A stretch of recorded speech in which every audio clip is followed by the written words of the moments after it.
मुझे लगता है कि बहुत अच्छा। शुरुआत आपके दर्शन से करें। हाँ, खूब भगवत आराधना करो और भगवान का नाम गुण लीला ये ध्यान हर जीव का अधिकार। भगवान ने कहा है मच्चित्ता मदगत प्राणा बोधयंता परस्परम कथयंत च माम नित्यम तुष्यंत च रमन्त च।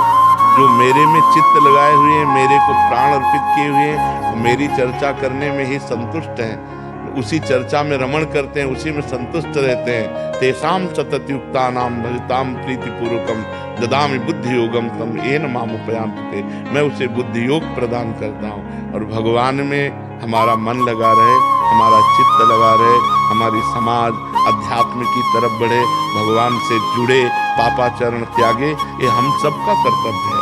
हम सबका कर्तव्य है भगवान की चर्चा करना, स्वयं भगवान का भजन करना, स्वयं अच्छे आचरण करना, ये हर मनुष्य का कर्तव्य, सबका अधिकार है। हम सब भगवान के बच्चे, भगवान का नाम गुण कीर्तन करना, भगवान की महिमा को गान करना सबका अधिकार है। बड़े बड़े संत हुए स्त्री शरीर में, मीरा जी, बहुत बड़ी बड़ी रत्नावती जी, बहुत भागमती जी, करमेटी बाई, बहुत बड़े संत हुए। तो ऐसा नहीं है पुरुष नपुंसक नारीवा जीव चराचर कोय सर्व भाव भज कपट तज मोहि परम प्रिय सोय। भगवान कहते हैं मुझे परम प्रिय है, चाहे स्त्री हो चाहे पुरुष हो चाहे कोई भी हो, जो मेरा यश गाता है, मेरा भजन करता है। तुम नाम जप करो, दूसरों को करवाओ।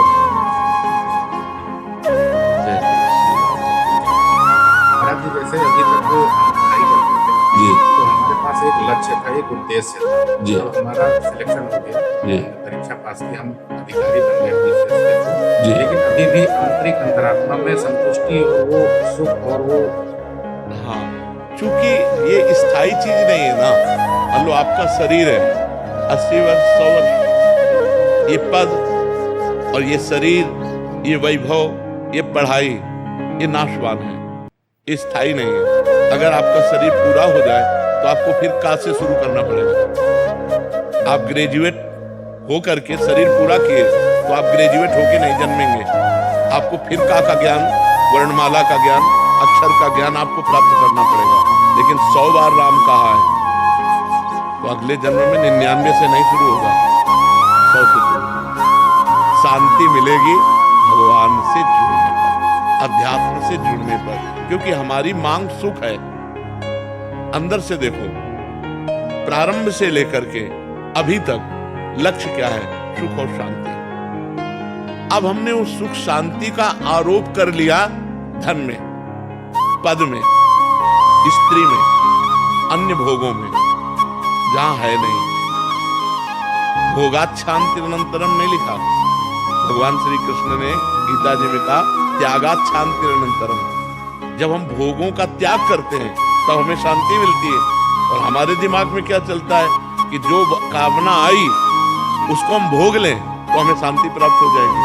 तो भोगते भोगते वो राक्षस बन जाता है, इसको भोगा, उसको भोगा, उसको भोगा, उसको भोगा, लेकिन उसके कभी शांति प्राप्त नहीं। तो जो थोड़ा पवित्र हृदय, जैसे आपका पवित्र हृदय, तो असंतोष पैदा हो रहा है कि यार मतलब जो चाहिए वो तो नहीं है। अगर मलिन होता तो अहंकार हो जाता कि हमने पढ़ाई की और ये पद प्राप्त किया, लेकिन वो आपको थोड़ा अंतःकरण पवित्र है, इसलिए उसकी मांग है शाश्वत सुख जिसमें दुख का लेस न हो, अविनाशी पद जिसमें भय का प्रवेश न हो। अभी भय और दुख दोनों ने पिंड नहीं छोड़ा, असंतोष कामनाएं अभी पिंड नहीं छोड़े। तो इसकी पूर्णता अध्यात्म से। कामना का कोई दुख नहीं, बस अब जीवन का उद्देश्य नहीं समझ में आता। जैसे जब पढ़ाई करते तब उद्देश्य था कि हमें अमुक पद प्राप्त करना है, वो मिल गया। अब आगे समझ में नहीं आता कि अब क्या प्राप्त, हाँ अब से क्या करना है। हाँ अब वो प्राप्त करना है जो शरीर छूटने के बाद है। शरीर रहने तक का तो प्राप्त कर लिया, खाने की, पीने की, समाज सेवा की कर ली, लेकिन शरीर छूटने के बाद क्या गति होगी इसका आपके पास है कुछ प्रमाण। अब वो प्राप्त करना है। नाम जप करो और जो समाज में पद मिला है उसकी निष्काम भाव से सेवा करो। कभी अधर्म जनित क्रिया ना होनी चाहिए। अधर्म जनित क्रिया जैसे घूस ले लेना, आपकी समझ में आ रहा है ये आदमी निर्दोष है और फिर भी उसे दंड विधान करना, आपकी समझ में आ रहा है ये दोषी है फिर भी उससे पैसा लेकर उसे छोड़ देना। जो जहां जिस अधिकार में है धर्मयुक्त अगर अपने कर्तव्य का पालन करे और नाम जप करे तो ज्यादा उसे अगरबत्ती जलाने की जरूरत नहीं है। वो इसी क्रिया से भगवत प्राप्ति के योग्य हो जाएगा, इसी क्रिया से भगवत प्राप्ति की योग्य। अर्जुन जी कह रहे हैं कि मैं संन्यास लेकर भजन करूंगा, भगवान जी कह रहे हैं मारो इनको, मारो, ये अधर्मी है, अधर्म पक्ष में, इनको मारो। युद्ध का मतलब है अपने कर्तव्य का पालन करना।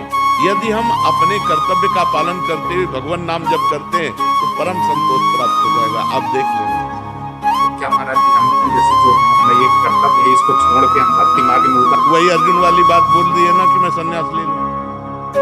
अभी हमने क्या बताया? अर्जुन वाली बात का भगवान ने निषेध किया कि नहीं किया? हम क्या कह रहे हैं? आप अपने कर्तव्य का पालन करें जोर से, लेकिन भगवान के लिए। ये सृष्टि भगवान की है और नाम जप करते हैं कि मुझे जो पद मिला है ये भगवान ने मुझे सेवा दी है, मैं इसे सांगोपांग करूंगा। सांगोपांग तब कहीं त्रुटि नहीं होने दूंगा, अधिक से अधिक समय लगा करके करूंगा और वो सब भगवान के लिए करूंगा। ये मैं भगवान के लिए करूं। जैसे आप भगवान के लिए करेंगे ना तो आप कभी अधर्म नहीं कर पाएंगे, आप कभी गलत नहीं कर पाएंगे, क्योंकि आपको हर समय भगवान दिमाग में दिखाई देंगे। यार कोई देखे ना देखे, भगवान तो देख रहे हैं ना। बस इसी से भगवत प्राप्ति हो जाएगी। अपने कर्तव्य का पालन करना और वो भगवान के निमित्त करना और नाम जप करना। नाम जप जरूर कीजिएगा। और कोई गलत आचरण, जिनको आप जानते हैं गलत आचरण, वो आपके जीवन में नहीं होने चाहिए। जैसे शराब पीना है, पर स्त्री गमन करना है, घूस लेना है, अहिंसा, चोरी, जो भी, अगर ये गलत आचरण नहीं है तो आप पैंट शर्ट में भी साधु हैं। साधु का मतलब केवल वेश से नहीं होता, साधु का मतलब होता उद्देश्य से। अगर हमारा भेष साधु का है और उद्देश्य रुपया है, संसारिक भोग है, वो सांसारिक है, और आप पैंट शर्ट में हो, आपका उद्देश्य भगवान है, तो आप साधु हो। आपको वही गति मिलेगी जो एक साधु को गति प्राप्त होगी।